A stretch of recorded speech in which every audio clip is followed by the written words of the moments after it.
Testing, testing. All right.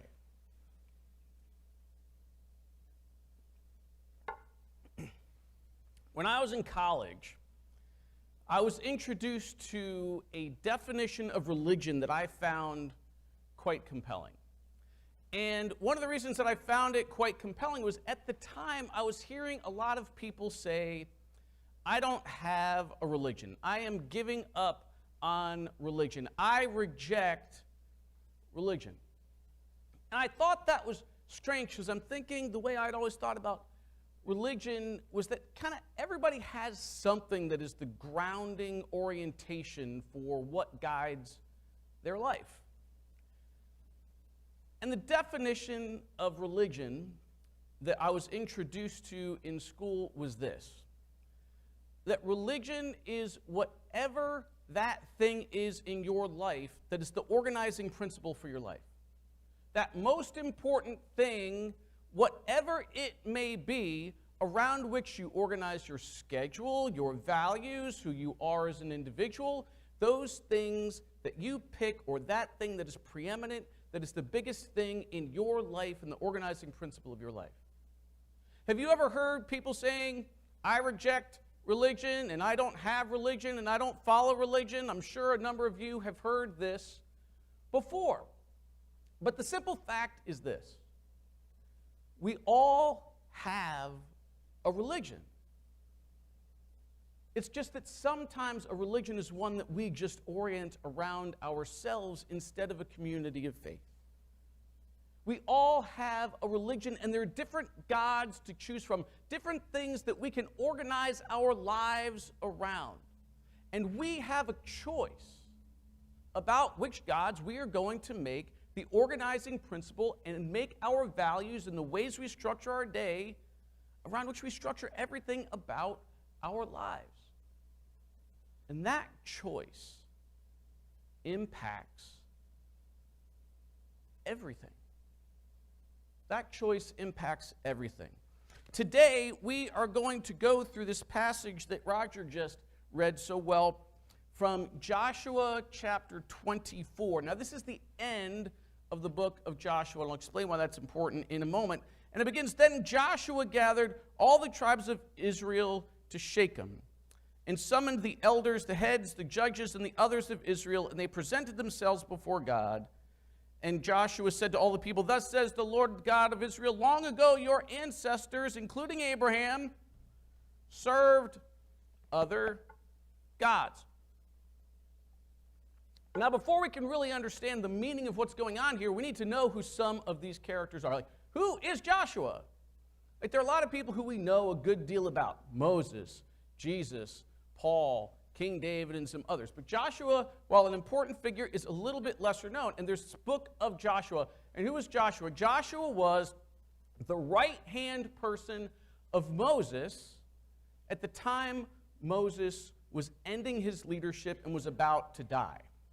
Moses brought the people of Israel, the 12 tribes of Israel, the people who were gradually becoming the Hebrew people. They were not yet one nation. The 12 tribes of Israel coming together as one nation and leading them to the promised land. And Moses never made it into the promised land.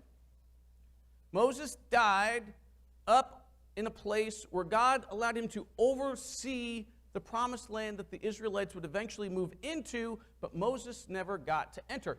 Joshua was the successor to the leadership of the people of Israel, these 12 loosely correlated tribes who would then go into the promised land. And there's some parallels that they show about how the power and blessing of Moses ended up with Joshua. For example, Moses, one of the more famous miracles that happened with Moses was the parting of the sea when the people were escaping from Egypt, escaping slavery from Egypt.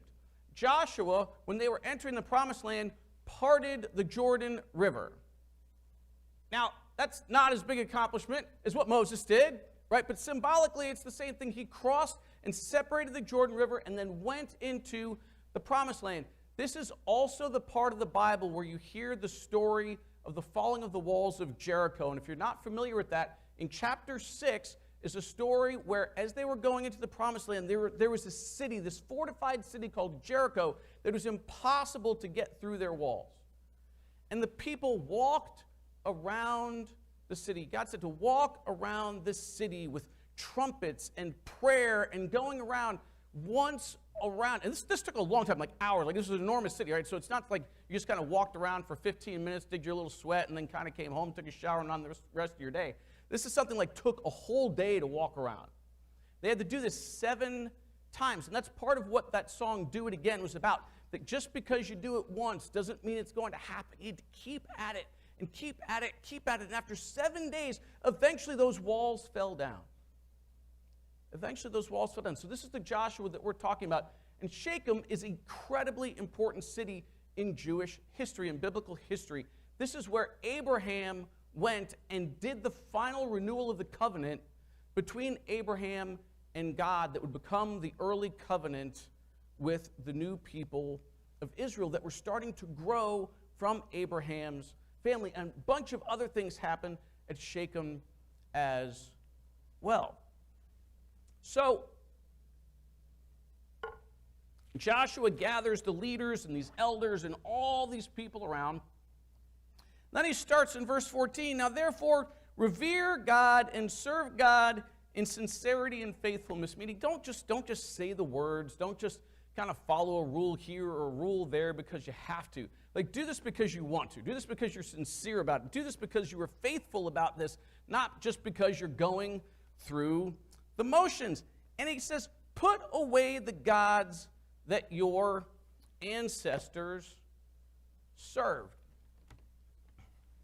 What's going on here is Joshua has gathered all these different people. There are thousands of people who have gathered here at this point. It's not literally every single person from the 12 tribes of Israel, because there would have been hundreds and hundreds of thousands of people at this point who were part of that larger nation spread in different places. But lots and lots of people. And he's like, put away the gods of your past.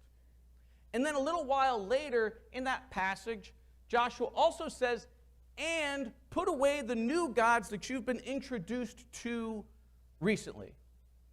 Because when they went into the promised land, there were other people in that land, and they learned a lot, and some people intermarried, and some people got introduced to these gods, and they started to like these other kinds of gods. And he's like, look, put away the gods of the past and these new gods that you're looking at.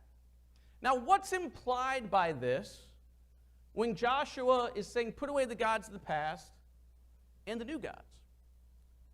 What's implied there is 2 very important things. One, that they believed that there were other gods. They had not yet started to believe that there was only one God. Yes, they acknowledged Yahweh as one God, and the one that most of them were following, but many of them also followed other local gods at the same time, including Abraham. And the different places that they went, they held on to these from the ancient ones that each of the tribes had, plus these new gods, and they were intermarrying and doing all kinds of things. They were following all kinds of other gods. And they worshiped those other gods. It's not just that they acknowledged that they existed and had power and were real, but they were worshiping these other gods. And Joshua was saying it's time to make a decision. It's time to put away the gods of the past and the new gods. Now, if you are unwilling to serve God, that's your choice. Right? He's not beating on them about this. He is not telling them they are condemned if they pick a different God. He is saying now is the time to choose. Now, if you're unwilling to serve God, choose this day who you are going to serve, whether it's the gods of your ancestors or the gods of the Amorites in whose land you are living, and the other gods that they have been introduced to this point. But as for me and my household, we will choose God. Now, back then, when Joshua said this, and he said, as for me and my household, that was it's not like he decided and all the other people in the family decided too. Like, he decided and that was it for the family. I don't know how that works in your household. My son, my wife, if I go up and I was like, I'm deciding this for the family and that's it, how do you think that's going to go for me? Poorly, right? But back then, this is how that would be done. And he's saying, we are choosing this God, the God that brought us out of slavery, the God of Abraham, Isaac, and Jacob, who brought us out of Egypt. Every time they have to remind them which God they're talking about. That's why you keep hearing this in the Bible. Why do they keep saying the God of Abraham, Isaac, and Jacob? Why do they keep saying the God who took us out of slavery and out of Egypt? So it could remind people which God they're talking about, because they believed in other gods and sometimes worshiped other gods on top, so they had to remind them which God they're talking about. So he's like, there is a real choice to make for these people. It is a real choice between other gods and the one God that they are talking about, that Joshua is trying to encourage them to join together as a nation and follow. And he's saying, which God or gods will you choose? Which God or gods will you choose?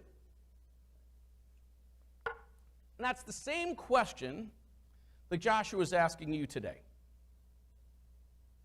It's the same question that I'm asking you today. It's the same question that God is asking you today. What are some of those gods that we may worship or have as the organizing principle of our lives that we may be aware of or not even aware of, that are alternative gods? Well, we're in church, we must be worshiping this God, right? Let's use the framework that Joshua gave of the gods of the past and alternative gods of the present to see what other gods are possible for us to worship, whether we know it or not. So some alternative gods and examples today, and you can come up with your own. I'm sure you can come up with your own after we kind of go through some of these. Gods of the past. There are so many people who have guilt and shame from mistakes they have made or things done to them by other people as the organizing principle of their lives.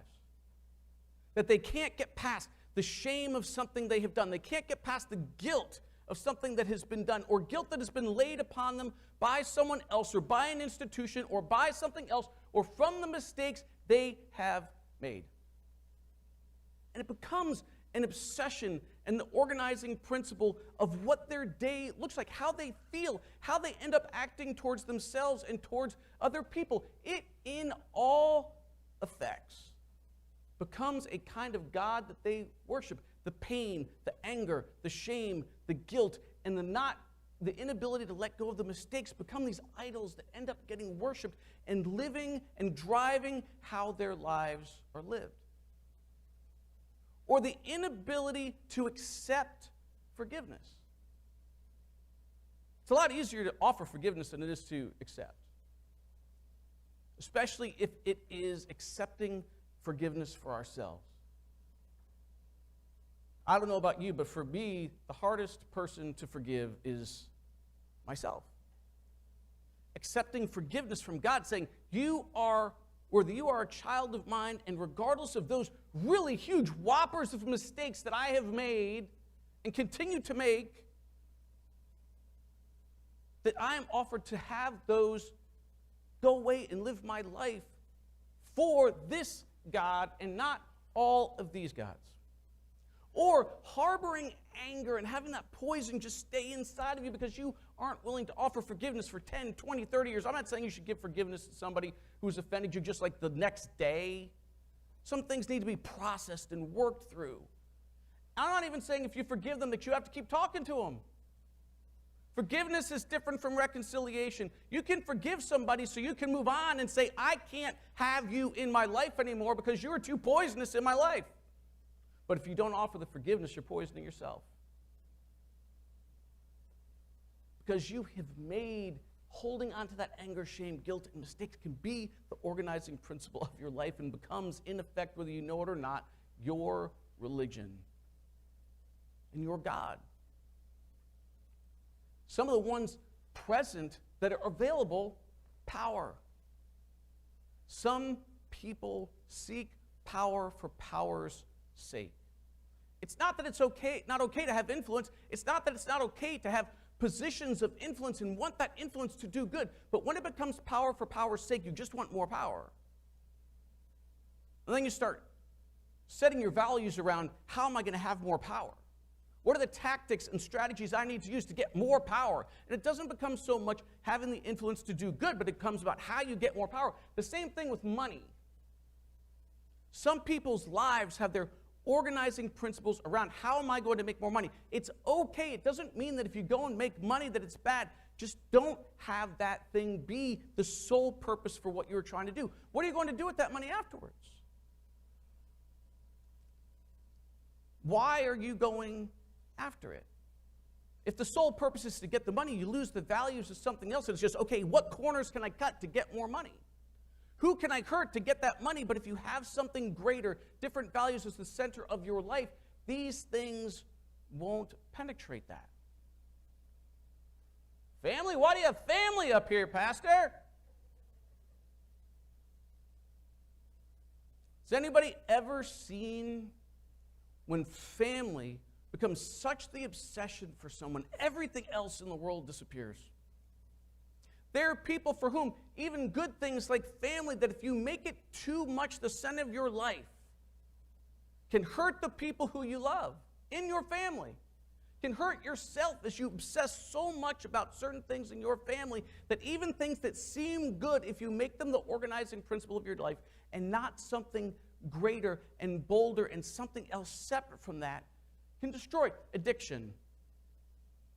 Anybody who's dealt with addiction knows how this can become the organizing principle of your life.